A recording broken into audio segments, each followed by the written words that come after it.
بسم الله كسر عودة جنالك وأنا زاهد محمد. maanta waxaa qaadan doonaa cashirkeenii sagaalaad ee koorsadeena ahayd barashada SPSS. waana ninga raaligelinaa in muddo ka maqnaay waxoogaa yar waxbarashadii wixii howlihii kale ay ku mashquulay.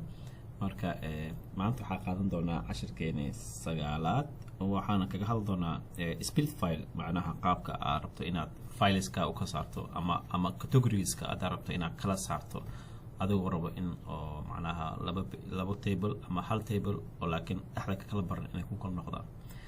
marka skillka aad u anfaca dadka rabo macnaha inay isbabardhigaan oo aad rabto isbabardhigna sameeyso ama comparison la sameeyso oo aad rabto inaad kala ogaato kale haddii ahaato region ahaato ama ahaato gender ahaato ama ahaato age ahaado wax kasta ahaado. marka haddii aad rabto inaad ku soo bandhigto qaab oo comparison ah marka waxaa filaa splitting fileska aad ugu anfaca. marka maanta datadan waxaa waaye data la xiriirta youth employment oo iga dhawaan sameeyay. marka waxaanta aan bilaawno insha allah qaybteeni ahayd imtixaan analysinka. marka hore aan soo tigarayo waxaa rabaa inaan sida caadiga ka dhigo sida isla jaan qaadno. marka hore aan tagno tusaale ahaan descriptive ama frequency mid kale ahaato, maybe frequency iska dheh maadaama datadeena ay tahay qaab oo frequency ah. marka halkan waxaa ku haysanaa variable oo ah job satisfaction ah, dadka macnaha oo shaqaalaha ay ku qanacsan yihiin shaqadooda. marka inaa ogaa tablekaas rabnaa inaa ogaano.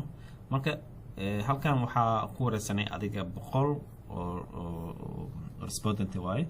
marka waxaa haysanaa liquid scale kaas haysanaa oo ah very certified, natural, certified, very certified. so marka haddaa rabto totalka marka waxaa haysanaa 56 adiga su-aashaan adiga 44 qof ka jawaabaysa oo missina haysanaa, laakiin totalka waxaa waaye inaan haysano 100 respondent ahayd inaan hayno. laakiin hadda maadaama totalkeena inta jawaabto 56 waaye, marka intaas saas marka u haysano waxaa rabnaa su-aashaan oo ah certified oo qofka jawaabka shaqada inuu qanacsan yahay inaa u kala dhigno macnaa qaab oo gender ah oo male iyo female ah oo aan ku kala saarno.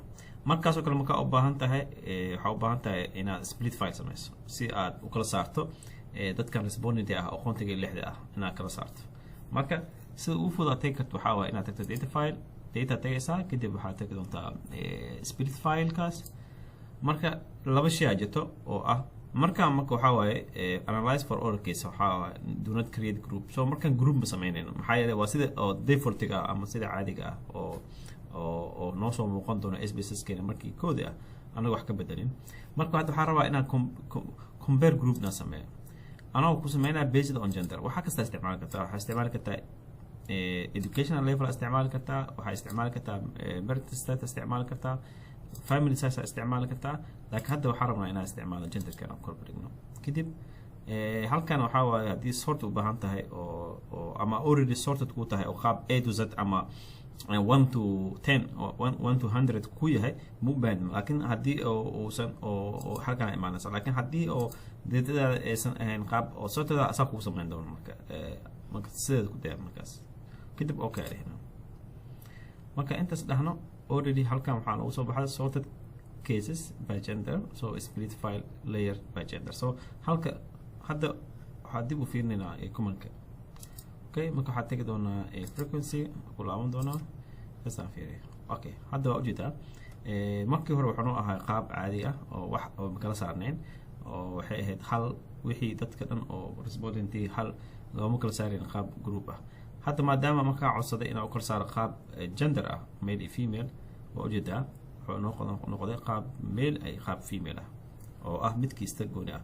marka halkan waxaa noogu soo baxday in dadka oo male-ka ah 32 yihiin, halka female-ka ay yihiin 24 dadka wareysiga bixiyay, halka missing-ka ay yihiin 20, halkan oo female-ka ka tahay 24. totalka waxaa haysanaa 48 iyo 52.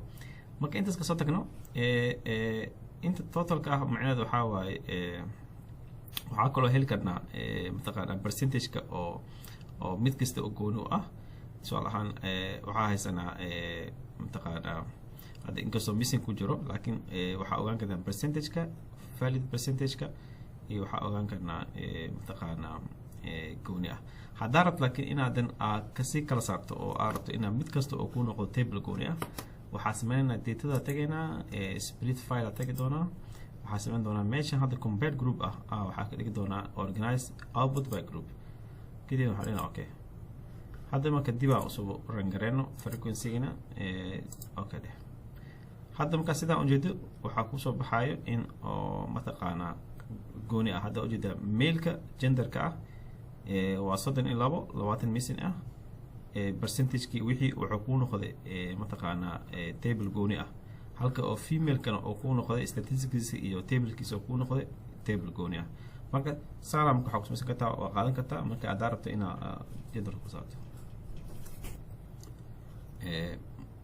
marka saas aan ku samayn karnaa marka split file saas oo hawaysan kartaa qaabka rabto hadda rabto inaa samayso qaab sidaan oo hal table ku noqdaan hadda rabto waa kala qaadi kartaa oo waxaad ka dhigtaa table gooni ah midkiis kasta marka split file waxaa waaye waa tool aad u fiican waaye oo u fiican hadda rabto qaabka comparison kada samaynayso two group oo kale hadda rabto age ahaan oo kala badhi kartaa inta age ku ama hadda rabto in oo qaybtan oo martay saadka ama region ahaado marka intaas waa maanta cashirkeena oo ku maasantiin please hadda wax ka fahamtay ama aad wax ka baratay please like no saar asxaabtaan la share garay insha Allah cashirkeena xigna waxa waaye insha Allah waxaa kaga hadal doonaa